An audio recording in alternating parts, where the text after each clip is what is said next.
femme défend ses droits, les autres femmes doivent la soutenir. Et la difficulté, c'est lorsque une femme défend ses droits, souvent les femmes la délaissent. Et c'est triste dans nos sociétés. Si une femme est suffisamment courageuse et sensée pour avoir ce point de vue, il faut qu'on la soutienne. Il ne faut pas l'isoler et lui dire qu'on n'est pas d'accord. Donc c'est une erreur que l'on fait souvent lorsqu'on est musulmane, ou chrétienne, ou une femme, même pas religieuse. Il faut le reconnaître. Si quelqu'un est courageux, les défendre. Lorsque Thierry Pacaud dit que toutes les religions, quelles qu'elles soient, sont oppression, soumission, vous le rejoignez, Nasser Al-Khelaifi? On peut même étendre le raisonnement à toutes les sociétés humaines, puisqu'on sait aujourd'hui effectivement que d'un point de vue anthropologique, la majorité des sociétés humaines sont patriarcales. Quelques exceptions près, et même dans le cadre du matriarcat, c'est un peu plus compliqué évidemment, s'il y a une manière de reprise en main des femmes, ne serait-ce que parce qu'elles ont un ventre. C'est quand même ça la grande affaire. Donc, moi j'ai un problème quand même par rapport. J'ai l'impression qu'on essentialise énormément les affaires là, et que notamment les femmes sont très essentialisées, et les hommes aussi. Ce qui expliquerait d'ailleurs que finalement, ne pas savoir ce que c'est que l'expérience d'une femme, ne pas savoir ce que c'est que l'expérience d'un homme, ça n'est jamais qu'une construction sociale, et on le sait très bien, ça se fait depuis des millénaires, et effectivement, le patriarcat consiste précisément à convaincre ces êtres sexués d'une certaine manière à être absolument convaincus qu'ils ne sont que femmes ou hommes, et que jamais ils ne pourront avoir effectivement cette expérience de ce qu'est l'altérité. C'est comme ça que ça s'est constitué d'ailleurs. L'idée de l'altérité, c'est cette forme d'expérience irréductible et inaccessible de quelque chose qui nous échappe complètement. Non, si en fait ça a un problème parce que je crois que justement tout l'intérêt des lectures, mais alors ça c'est très embêtant parce qu'effectivement ça vient du contexte nord-américain, de la troisième vague féministe, qui nous explique, Butler, Gender Trouble, etc., que effectivement tout ça ce ne sont que des constructions et qu'elles peuvent être troublées. Sauf que, et c'est là où moi je remets mon grain de sel, c'est une histoire qui appartient aussi au monde musulman. Sauf qu'il y a une espèce d'amnésie, puisqu'on ne se souvient pas que, effectivement, la distinction sexuée, l'attirance pour le même sexe est quelque chose qui était beaucoup plus pratiqué dans le monde musulman que ça ne l'était, par exemple, dans la chrétienté à la même époque. Et tout cela, en fait, ces espèces de glissement de sens et puis d'amnésie entretenue, fait qu'on n'arrive pas à comprendre que le féminisme ne concerne pas que les femmes et ne veut pas dire que seules les femmes peuvent comprendre les formes d'oppression dans lesquelles elles se trouvent, voire même qu'elles seules peuvent les surmonter. Et l'autre problème que ça me pose, c'est que du coup, les hommes sont totalement dispensés de faire un quelconque effort dans cette affaire. Et je considère effectivement qu'un des enjeux majeurs aujourd'hui de la lutte féministe, et on voit très bien effectivement comment est-ce que ça peut se développer dans certaines régions du monde, périphériques d'ailleurs, et c'est ça ce qui nous intéresse, c'est que ce sont les hommes aujourd'hui, c'est-à-dire ceux qui sont construits comme des hommes, qui s'emparent du discours féministe pour expliquer qu'ils veulent eux-mêmes s'affranchir, s'émanciper de l'assignation à la masculinité, à la virilité, voire au machisme, et donc à l'oppression des femmes qui leur est imposée. C'est-à-dire qu'il y a aujourd'hui une prise de conscience qui consiste à effectivement réaliser que les hommes sont tenus d'opprimer les femmes. Ils sont mis au monde, ils sont élevés, ils sont dressés et ils sont entretenus dans l'idée que leur salut dépend de leur capacité à opprimer les femmes. Tant qu'on n'est pas capable de comprendre effectivement du coup qu'il y a une logique de la circulation, non seulement de la théorie féministe, mais de l'action féministe, et que tant qu'il n'y a pas, tant que cette doctrine-là ne devient pas un objet dont les hommes s'emparent, ceux qui sont définis comme des hommes, effectivement, là, on continue à considérer qu'il n'y a qu'une partie des protagonistes qui est concernée. D'ailleurs, et à reproduire le modèle dominant, complètement. Et d'ailleurs, repenser à un nouveau modèle de société. Et la preuve en est, c'est que cette troisième vague féministe, elle vient de ceux qui ne se définissent ni comme des hommes ni comme des femmes, c'est-à-dire des gays et des lesbiennes. Donc c'est là où nous avons quelque chose à faire, et je le dis, y compris dans la perspective de la compréhension de l'islam, parce que je crois que l'affaire de l'islam hétérosexuel, ça commence à bien faire. Hein. C'est aussi quelque chose dont il va falloir se débarrasser, parce que ça pèse. C'est ça qui entretient,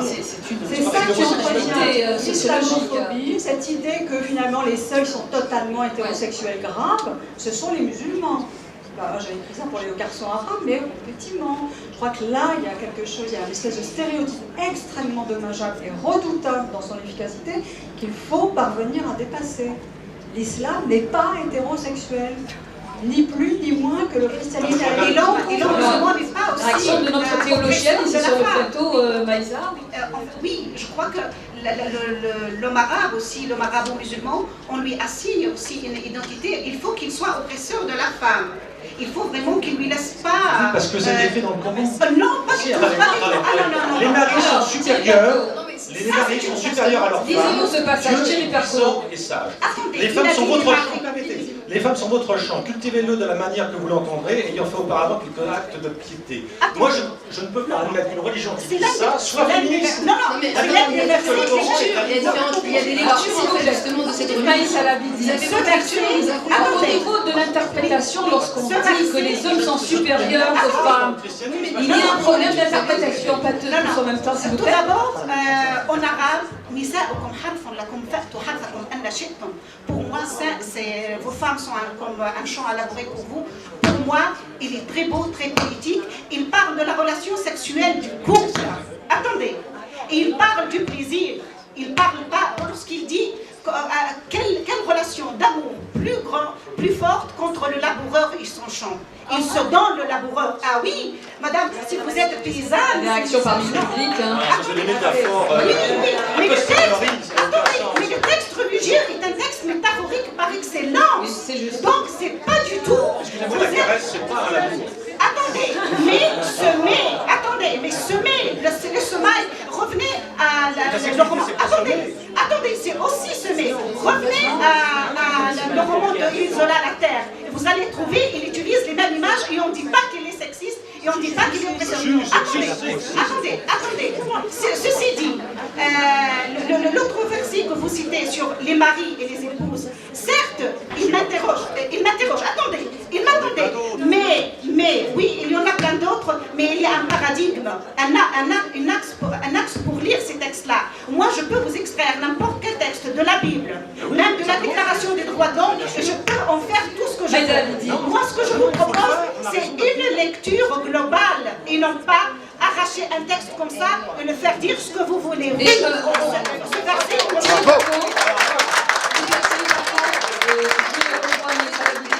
Effectivement, il faut placer le texte dans son contexte, évidemment. Mais moi, je voudrais qu'on avance un petit peu dans le débat. Il dit que le Coran ne soutient pas les pratiques comme la ségrégation contre les femmes, ni les châtiments corporels, les mutilations ou la lapidation. L'islam libère la femme. S'il vous plaît.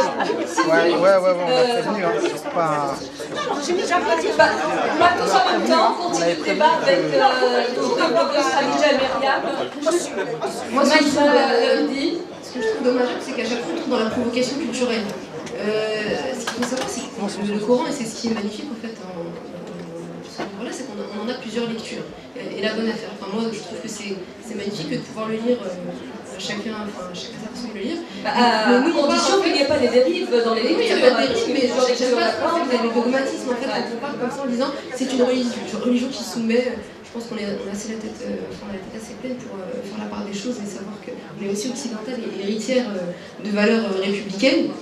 On n'est pas aliénés, on n'est pas du tout soumise. Bien sûr, on pratique une religion, on a une spiritualité qui est aussi très visible.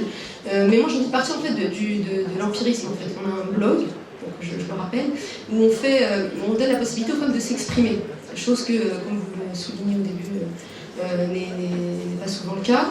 Et on donne la possibilité à ces femmes de dire ce qu'elles pensent de telle ou telle question. Et on n'a pas le sentiment en fait, que ce sont des femmes qui sont soumises, mais on a plutôt le sentiment que ce sont des femmes que l'on veut voir ou que l'on veut percevoir comme étant soumises. Elles ont de singulier d'être musulmanes, mais je ne pense pas que ce soit paradoxal d'être française et musulmane. Et ce n'est pas paradoxal aussi d'être féministe ou d'avoir des revendications féministes et être musulmane. Donc c'est dans ça que quand je parle de provocation culturelle, je trouve que c'est un peu... d'emblée, ça inhibe le débat. On ne peut pas vraiment discuter parce qu'on est dans une espèce de dialogue de sourds. Donc nous, en fait, sur Hijab and the City, donc on leur a donné la possibilité, notamment avec une jeune femme qui porte le niqab, de pouvoir justement s'exprimer et pouvoir dire ce qu'elle en pensait. Parce que nous, on a justement...